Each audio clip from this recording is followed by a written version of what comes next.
الصيف يعني موسم البرقوق، بس المرة دي قلت اجرب البرقوق الاصفر. ومعرفش ليه كل ما احب اجرب فاكهة او خضار جديد بحب اجربهم في سلطة. اول حاجة جهزت مكونات ممكن تليق عليه، جبت خس وطماطم وجبنة موتزاريلا. معرفش انتوا زيي ولا لا، بس انا بحس ان كل ما الخضار او الفاكهة بيكون فيهم الوان اكتر كل ما بيكون فيهم فايدة اكتر. اخترت الخس الاحمر وطماطم شيري صغيرة والبرقوق الاصفر، وطلع طعمه حلو جدا، قريب شويه من البرقوق العادي الاحمر بتاعنا. بس بصراحه حسيت ان البرقوق الاحمر احلى بكتير. واحلى حاجه في السلطه دي ان مكوناتها بسيطه جدا، واحسن حاجه عشان تجربوا حاجه جديده في السلطه تخلوا مكوناتها بسيطه على قد ما تقدروا.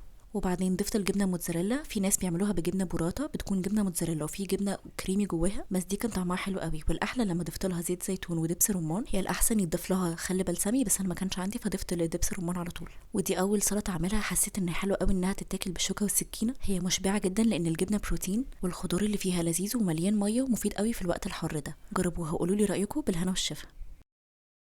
لافندر أول مرة بجرب الجزر البنفسجي. كلنا متعودين لما بنشتري جزر على لونه البرتقاني. مرة شفته في الشارع بيتباع مع البنجر واللفت والفجل، وجالي فضول أجربه وأقرأ عنه وأشوف فوايده زي الجزر العادي ولا مختلف عنه شوية. جربته مع السلطات كان طعمه حلو جدا، بس ما كانش مسكر زي الجزر العادي. جربته ني مع الحمص وطلع طعمه حلو قوي. لما قريت عنه عرفت ان هو الاصل كان الجزر لونه بنفسجي، وبعدين بقى الجزر لونه برتقاني. وفي ابحاث بتقول ان هو فيه ضعف الكمية من الالفا وبيتا كاروتين عن الجزر العادي. نسبة السكر فيه اقل من الجزر العادي، فممكن مناسب جدا للناس اللي ماشية على اللو كارب. قولوا لي لو جربتوه قبل كده. انا جربته مرة ومش هتكون اخر مرة. لافندر اول مرة بجرب ارنبيط البنفسجي.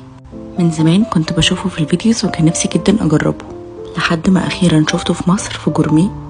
قلت اجربه واشوف الفرق بينه وبين القرنبيط العادي الابيض. لما دورت عليه الفرق بينه وبين القرنبيط الابيض لقيت ان القيمه الغذائيه تقريبا هي ما عدا حاجه واحده بس زياده في القرنبيط البنفسجي. في مضادات اكسده زياده اسمها انتوسيانين، ودي اللي مدياله اللون بتاعه. قلت اجرب هعمله وصفات. قطعته وسلقته زي القرنبيط العادي، بس لونه اتغير من اللون الحلو ده للون ده. بعدها عرفت ما ينفعش نسلقه لانه بيفقد قيمته الغذائيه اللي هي مضادات الاكسده اللي بتكسبه لونه. لما جربته ني مع السلطات طلع طعمه حلو جدا وكرانشي، وما فيهوش مرارة زي القرنبيط الابيض لو اتاكل ني. جربت اعمله بطريقة تانية وهي اني اشويه مع ربع كوباية شوربة، احتفظ بلونه وطلع طعمه حلو قوي. قولوا لي لو جربتوه ولا لا. انا جربته مرة ومش هتكون اخر مرة. لافندر اول مرة جربت الليتشي، واللي ما يعرفهاش دي فاكهة بتتزرع في الصين، طعمها تروبيكال شوية. ما كنتش عارفة بتتاكل ازاي ولا طريقة تقشيرها، لحد ما اكتشفت واحدة واحدة وعرفت ان هي طعمها احلى بكتير قوي مما تخيلت. حسيت ان طعمها قريب من الفراولة او الكيك. جربتها بكذا طريقة. اول طريقة اني كلتها كده لوحدها، جربتها مع جرانولا وزبادي وبذور شيا، كانت حلوة قوي على الفطار. لما شفت فوائدها عرفت ان فيها فيتامين سي وحديد، فهي حلوة جدا للناس اللي عندهم انيميا. انا من الناس اللي بيحبوا الفاكهة على السلطة عادي، فجربتها على السلطة مع بيبي بنجر وخس وخيار ودريسنج من زبادي. طعمها كان حلو جدا. عرفت كمان انها مفيدة لصحة العظم والبشرة والشعر. جربتها مع سبانخ وزبدة فول سوداني وبرتقان وموز وطلع طعمها تحفة. قولوا لي لو جربتها قبل كده او جربتوا فاكهة شبهها. لافندر اول مرة بجرب الفواكه دي مجففة. كلنا متعودين على المانجا والبطيخ كفاكهة مليانة مية، بس جربت المانجا المجففة من نبات.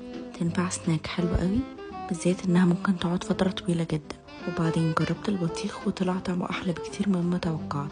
والفرق بين الفاكهة المجففة وسلطة الأصلية هو تركيز المية وتركيز السكر. قولوا لي لو حابين الفكرة. أنا جربتها مرة ومش هتكون آخر مرة. بعد يوم شغل قلت أعمل سلطة برقوق بما إن مكوناتها كلها عندي وجاهزة. كل اللي عملته غسلت البرقوق وجبت كيس السلطة من جرين هاوس. وفر علي خطوات كتير، أغسل الخضار وأنشفه وأقطعه، كل ده كان هياخد وقت كتير جدا. يا دوب فضيت الكيس وبدأت أقطعه تقطيعة صغيرة. لو حابين تسيبوه زي ما هو براحتكم. ميكس خس وكرنب بنفسجي وجزر، ما احتجتش بس غير اني اضيف له شويه جرجير. نفس الكلام مغسول وجاهز، قطعته بس تقطيع صغيره. قطعت البرقوق، واللي لاحظته ان سبحان الله كل برقوقه مختلفه عن التانية في القوام واللون. في انواع ناشفه شويه ولونها فاتح، وفي انواع تانية طريه ولونها اغمق. غني بمضادات الاكسده وبيساعد في امتصاص الحديد.